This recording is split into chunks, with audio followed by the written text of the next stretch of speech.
नमस्कार मित्रांनो, मागील व्हिडिओमध्ये आपण बघितलं की बीएससी ॲग्रिकल्चरच्या ॲडमिशन प्रोसेससाठी आपल्याला कोणकोणते डॉक्युमेंट्स लागतात. तर या व्हिडिओमध्ये आपण आता बघणार आहोत बीएससी ॲग्रिकल्चर ॲडमिशन प्रोसेसमध्ये आपल्याला जे एक्स्ट्रा 20 पॉइंट्स मिळतात, ते 20 पॉइंट्स कोणत्या डॉक्युमेंट्सच्या आधारे मिळतात किंवा त्यांना कोणकोणते डॉक्युमेंट्स लागतात हे या व्हिडिओमध्ये आपण बघणार आहोत. तर नमस्कार, मी आदित्य गवळी स्वागत करतो आपलं टुवर्ड्स ॲग्रिकल्चर यूट्यूब चॅनलमध्ये. तर यामध्ये पहिली जी आपली रिक्वायरमेंट आहे ती म्हणजे क्रॉप सायन्स. क्रॉप सायन्सला मित्रांनो टोटल तुम्हाला 10 पॉइंट्स मिळतात. क्रॉप सायन्स हा विषय तुमचा 11वीला व 12वीला पाहिजे. त्याच्या आधारे तुम्हाला इथे पॉइंट्स मिळतात. यामध्ये जर तुम्हाला रजिस्ट्रेशनच्या वेळेस जर तुम्ही ऑप्शन सिलेक्ट केलं crop science yes or no, yes जर केलं तर त्या ठिकाणी ऑटोमॅटिक तुमच्या सीईटीच्या मार्क लिस्टमध्ये तुमचे 10 पॉइंट्स ऍड होतात. यामध्ये तुम्हाला ऍडिशनल कोणते डॉक्युमेंट्स वगैरे अपलोड करायची गरज नाहीये. यामध्ये मग तुमचं क्रॉप प्रोडक्शन असो किंवा मग ॲनिमल हसबेंडरी असो, हॉर्टिकल्चर असो, इतर जे काही तुमचे 11वी-12वीला जे काही तुमचे विषय होते ॲग्रिकल्चर रिलेटेड, ते तुम्हाला स्क्रीनवर दिसत असेल. यापैकी कोणतेही जर तुमचे विषय असेल तर त्याचे तुम्हाला 10 एक्स्ट्रा पॉइंट ॲड होतात. त्यानंतर मित्रांनो दुसरं जे डॉक्युमेंट्स आहे ते 7/12.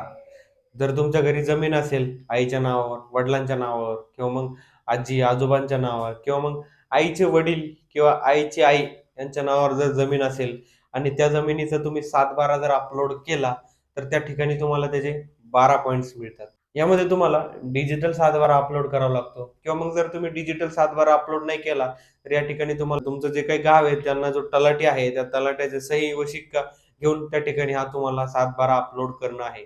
7/12 जर तुमच्याकडे नसेल आणि तुमचे आई-वडील हे जर लँडलेस लेबर म्हणजे तुमचे आई-वडील लँडलेस लेबर किंवा शेतकरी मजूर जर असेल, तर त्या ठिकाणी देखील तुम्हाला 12 पॉइंट्स ॲड होतात. किंवा मग फिशरमॅनचं जर तुमच्याकडे सर्टिफिकेट असेल, फिशरमॅनचं त्या ठिकाणी जर तुम्ही डॉक्युमेंट अपलोड केलं, त्या ठिकाणी सुद्धा तुम्हाला 12 पॉइंट्स ॲड होतात. तर हे लँडलेस व फिशरमॅन हे जे सर्टिफिकेट असतात मित्रांनो, हे हे तुम्हाला तहसीलदार किंवा मग नायब तहसीलदार या ठिकाणी तुम्हाला मिळतं.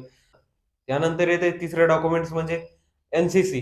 एन-सी-सी तुमचं बी किंवा सी ग्रेडचं एन-सी-सी पाहिजे 11वी-12वीला.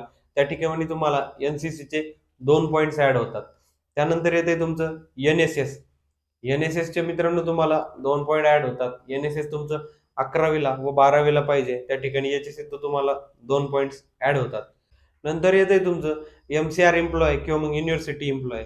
जर तुमच्या आई-वडील जर एम-सी-आरचे किंवा मग ॲग्रिकल्चर युनिव्हर्सिटीचे जर एम्प्लॉय असेल, तर त्या ठिकाणी तुम्हाला याचे 3 पॉइंट्स मिळतात.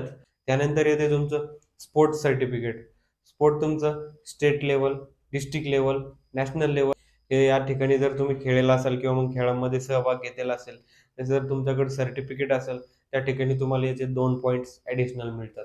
त्यानंतर येते तुमचं एसे किंवा डिबेट सर्टिफिकेट. एखादी एसे किंवा डिबेट या स्पर्धेमध्ये जर तुम्ही भाग घेतलेला असेल, या ठिकाणी state level, district level, national level या ठिकाणच्या स्पर्धेत जर तुम्ही भाग घेतलेला असाल, तर त्या ठिकाणी सुद्धा तुम्हाला 2 पॉइंट्स ॲडिशनल मिळतात.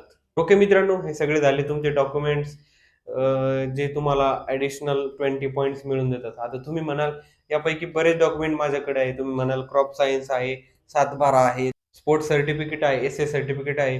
टोटल जर सपोज तुमचे आता 7/12चे आणि क्रॉप सायन्सचे मिळून 22 पॉइंट झाले. तर तुम्ही म्हणाल माझे 22 पॉइंट होत आहे. तर या ठिकाणी एक ॲडमिशन प्रोसेसचा नियम आहे. मला त्या ठिकाणी फक्त 20च पॉइंट घेता येतात. कोणतेही पॉइंट असो तुमचे, कितीही पॉइंट असो, कोणतेही असो, त्या ठिकाणी फक्त तुम्हाला 20 पॉइंट्सच ॲडिशनल घेता येतात. त्याच्यावरती घेता येत नाही. त्यामुळे तुमच्याकडे कितीही डॉक्युमेंट्स असेल तर फायदा नाही आहे. जे की तुम्हाला ॲडिशनल 20 पॉइंट्सच फक्त या ठिकाणी घेता येतात. तर ओके, नेक्स्ट व्हिडिओमध्ये आपण बघूया स्पेशल रिझर्वेशन. तोपर्यंत बाय बाय आणि लाईक, शेअर, सबस्क्राईब करायला नक्की विसरू नका. Thank you.